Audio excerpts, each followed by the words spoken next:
오늘도 말씀과 기도로 이 자리에 오신 분들을 환영합니다. 요한계시록 12장 7절로부터 17절 전쟁을 각오하자. 지금부터 본문을 읽겠습니다. 하늘에 전쟁이 있으니 미가엘과 그의 사자들이 용과 더불어 싸울세. 용과 그의 사자들도 싸우나 이기지 못하여 다시 하늘에서 그들이 있을 곳을 얻지 못한지라. 큰 용이 내쫓기니 옛뱀 곧 마귀라고도 하고 사탄이라고도 하며 온 천하를 꿰는 자라. 그가 땅으로 내쫓기니 그의 사자들도 그와 함께 내쫓기니라.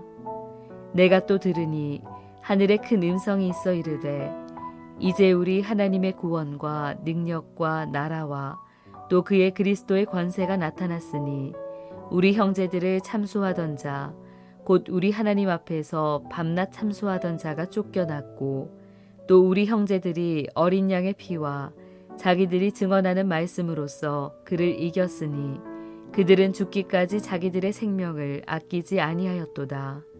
그러므로 하늘과 그 가운데 거하는 자들은 즐거워하라. 그러나 땅과 바다는 화 있을진저 이는 마귀가 자기의 때가 얼마 남지 않은 줄을 알므로 크게 분내어 너희에게 내려갔음이라 하더라. 용이 자기가 땅으로 내쫓긴 것을 보고 남자를 낳은 여자를 박해하는지라.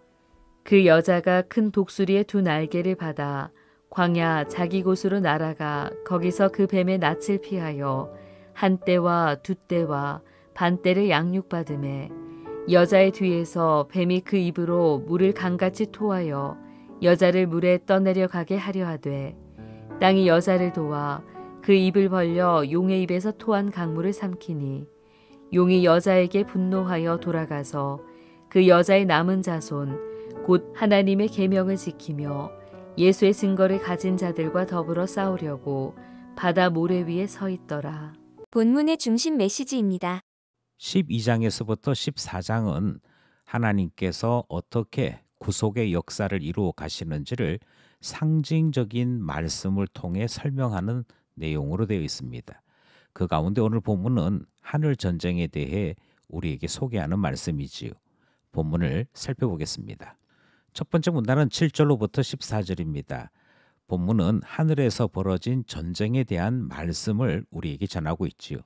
싸움의 시작은 미가엘과 그의 사자들이 한 편을 이루고 있고 용과 그의 사자들이 다른 한 편을 이루고 있습니다. 처음에는 미가엘이 승리하지 못합니다. 밀리게 되지요. 그런데 마침내 용과 그의 사자들이 쫓겨나게 됐다 하는 말씀이 오늘 본문의 첫 번째 내용입니다. 어떻게 이길 수 있었을까? 10절은 이 승리가 하나님의 구원과 능력, 나라 그리고 그의 그리스도의 권세가 나타났기 때문이라 말씀합니다.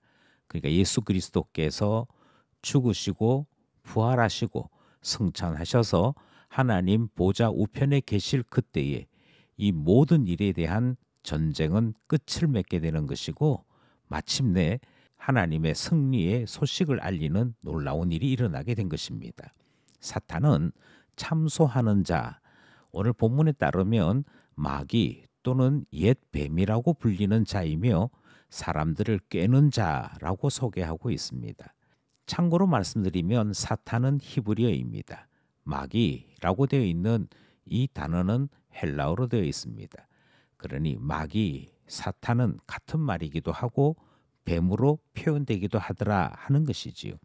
이 악한 영이 마침내 쫓겨났다라고 말씀하고 있고 이로 인해 하늘에 거하는 자들에게는 즐거움이 나타나고 땅과 바다에는 용의 분노가 나타나더라 하는 사실을 전하고 있습니다.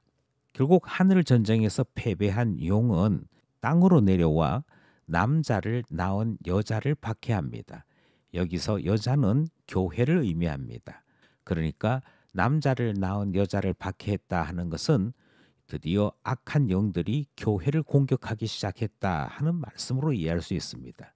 그런데 성경은 큰 독수리의 두 날개를 받아서 교회가 광야로 피했으며 한 떼와 두 떼와 반 떼를 양육받게 되었다 하는 말씀으로 첫 번째 문단의 끝을 맺고 있습니다.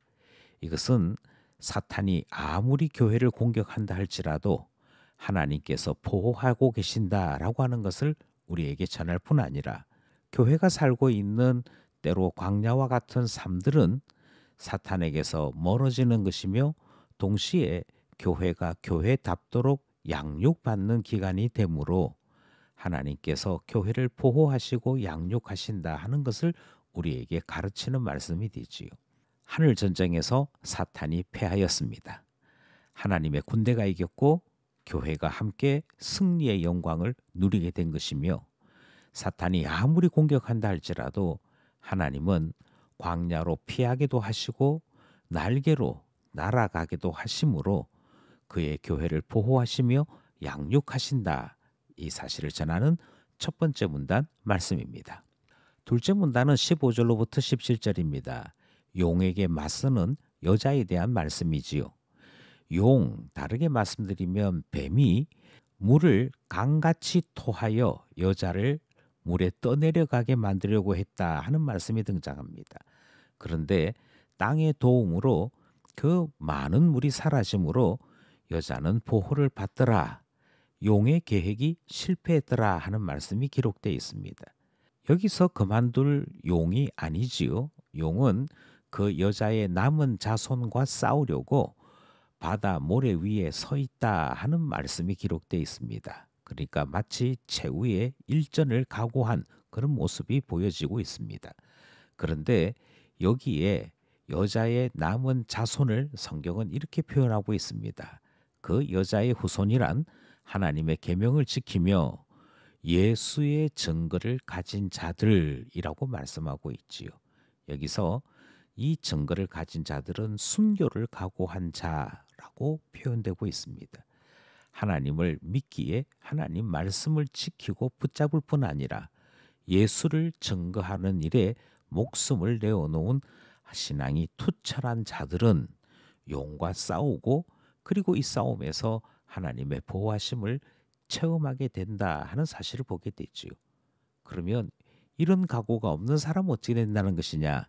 다시 말씀드리지만 사탄은 꿰는 자입니다. 우리가 이 세상을 살면서 굳이 너무 튀면서 신앙생활 할 필요 있는가? 대충 적당하게 우리가 피곤하지 않게 신앙생활 하는 것이 괜찮은 선택이다.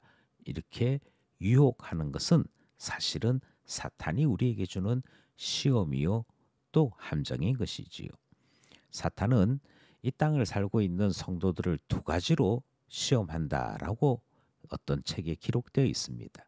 첫 번째는 이 악한 영이 마치 존재하지도 않는 것처럼 잊어버리며 살게 만드는 것.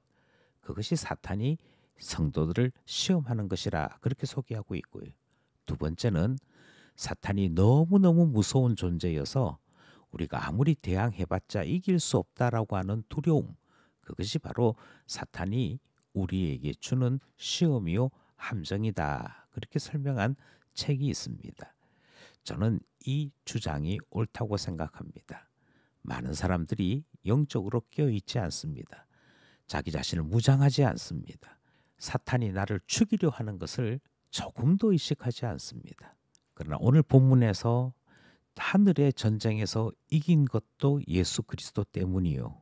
땅에 있는 용과 더불어 싸우려고 하는 자들 또한 하나님의 계명을 지키며 예수의 증거를 가진 자들이라고 말씀하는 것을 우리는 듣는 것이지요.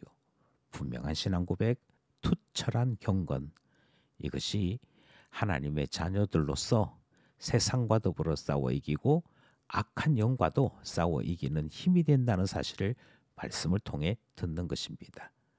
오늘도 말씀과 기도로 악한 영과 더불어 싸워 승리하는 하나님 자녀 되기를 간절히 소원합니다.